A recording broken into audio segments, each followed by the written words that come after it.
Blessings, everyone, and welcome to Through the Bible with Pastor Haynes. For our Bible reading for October the 11th will be Matthew 27 and 28, chapter 27.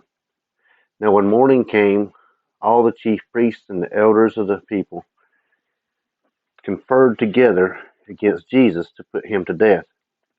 And they bound him and led him away and delivered him to Pilate, the governor.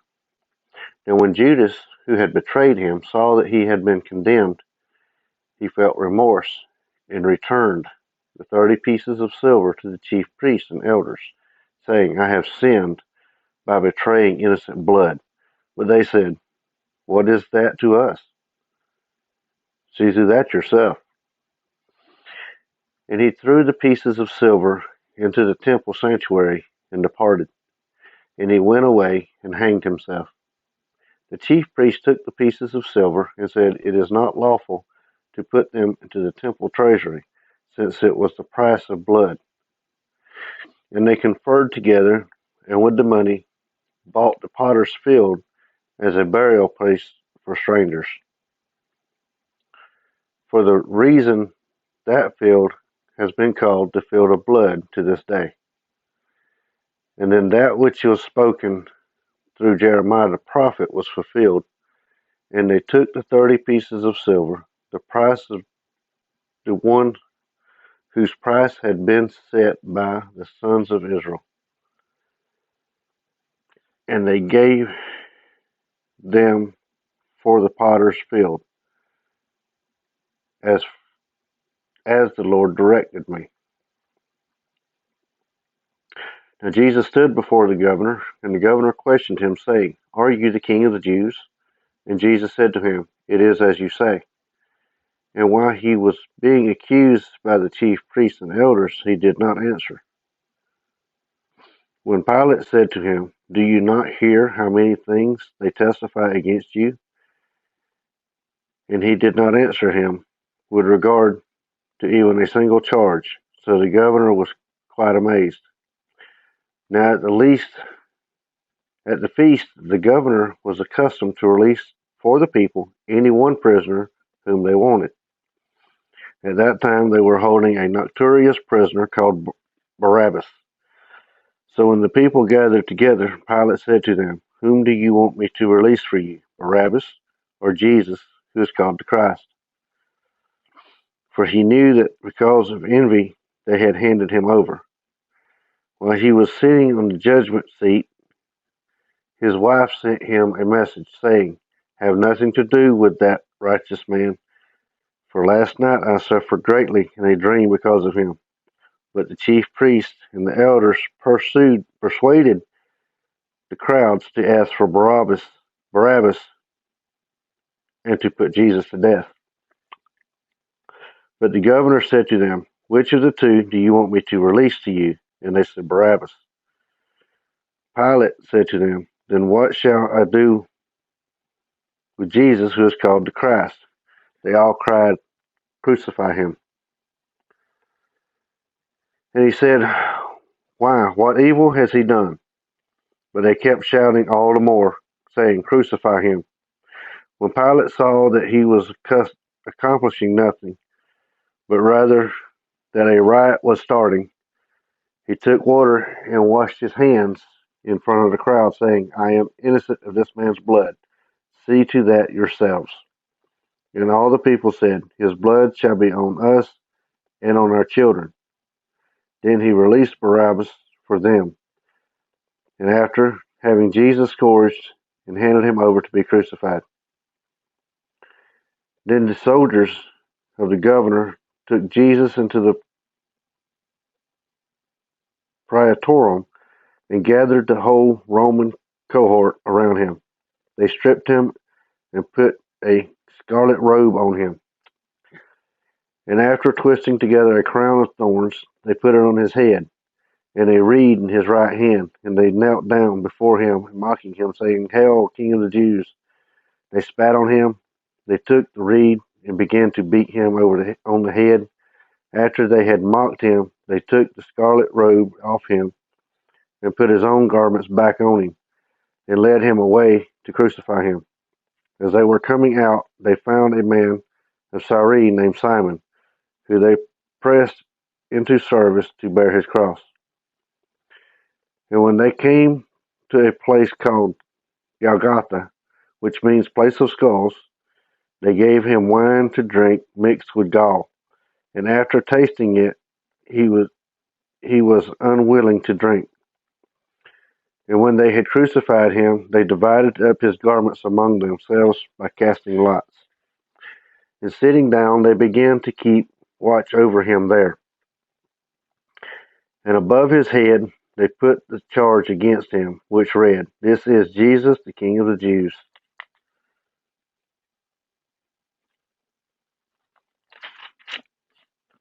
And at that time 2 robbers were crucified with him, one on the right and one on the left. And those passing by were hurling abuse at him, wagging their heads, and saying, "Who are you going to destroy the temple and rebuild it? You who are going to destroy the temple and rebuild it in 3 days, save yourself. If you are the Son of God, come down from the cross." In the same way, the chief priests also, along with the scribes and elders, were mocking him, saying, "He saved others, he cannot save himself. He is the King of Israel. Let him now come down from the cross, and we will believe in him. He trusts in God, let God rescue him now, if he delights in him, for he said, 'I am the Son of God.'" The robbers who had been crucified with him were also insulting him with the same words. Now from the 6th hour, darkness fell fell upon all the land until the 9th hour. About the 9th hour, Jesus cried out with a loud voice, saying, "Eli, Eli, lama sabachthani," that is, my God, why have you forsaken me?"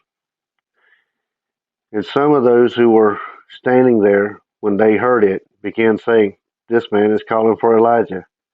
Immediately one of them ran, and taking a sponge, filled it with sour wine, and put it on a reed, and gave him a drink.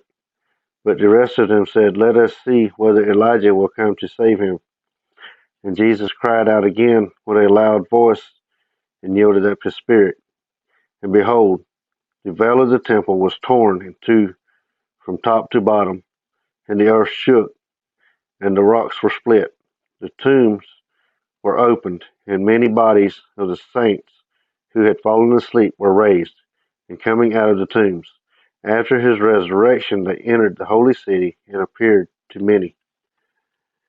Now the centurion and those who were with him, keeping guard over Jesus, when they saw the earthquake and the things that were happening, became very frightened and said, "Truly, this was the Son of God." Many women were looking on from a distance, who had followed Jesus from Galilee while ministering to him. Among them was Mary Magdalene, and Mary, the mother of James and Joseph, and the mother of the sons of Zebedee. When it was evening, there came a rich man from Arimathea named Joseph, who himself had also become a disciple of Jesus. This man went to Pilate and asked for the body of Jesus. Then Pilate ordered it to be given him, and Joseph took the body and wrapped it in clean linen cloth, and laid it in his own new tomb, which he had hewn out in the rock. And he rolled a large stone against the entrance of the tomb and went away. And Mary Magdalene was there, and the other Mary, sitting opposite the grave. Now on the next day, the day after the preparation, the chief priests and the Pharisees gathered together with Pilate. And they said, "Sir, we remember that when he was still alive, that deceiver said, 'After 3 days I am to rise again.' Therefore gave orders for the grave to be made secure until the 3rd day. Otherwise his disciples may come and steal him away and say to the people, 'He has risen from the dead.' And the last deception will be worse than the first." Pilate said to them, "You have a guard, go. Make it as secure as you know how." And they went and made the grave secure, and along with the guard they set a seal on the stone. Chapter 28. Now after the Sabbath, as it began to dawn towards the first day of the week, Mary Magdalene and the other Mary came and looked at the grave. And behold, a severe earthquake had occurred, for an angel of the Lord descended from heaven and came and rolled away the stone and sat upon it. And his appearance was like lightning, and his clothing like white as snow. The guards shook for fear of him and became like dead men. The angel said to the women, "Do not be afraid, for I know that you are looking for Jesus who has been crucified. He is not here, for he has risen, just as he said. Come, see the place where he was lying. Go quickly and tell his disciples that he is risen from the dead, and behold, is going ahead of you into Galilee. There you will see him. Behold, I have told you." And they left the tomb quickly with fear and great joy, and ran to report this to his disciples. And behold, Jesus met them and greeted them. And they came up and took hold of his feet and worshipped him. Then Jesus said to them, "Do not be afraid. Go and take word to my brethren to leave for Galilee, and there they will see me." And while they were on their way, some of the guard came into the city and reported to the chief priests all that had happened. And when they had assembled with a large sum of money to they assembled with the elders and consulted together. They gave a large sum of money to the soldiers and said, "You are to say that his disciples came by night and stole him away while we were asleep. And if this should come to the governor's ears, we will win him over and keep you out of trouble." And they took the money and did as they had been instructed. And this story was widely spread among the Jews and is to this day. But the 11 disciples proceeded to Galilee, to the mountain which Jesus had designated. When they saw him, they worshipped him, but some were doubtful. And Jesus came up and spoke to them, saying, "All authority has been given to me in heaven and on earth. Go, therefore, and make disciples of all nations, baptizing them in the name of the Father, the Son, and the Holy Spirit, teaching them to observe all that I command you. And lo, I am with you always, even to the ends of age." Thank you for joining me today for Through the Bible. I look forward to seeing everyone tomorrow when we start with the book of Mark. Stay blessed, my friends and family.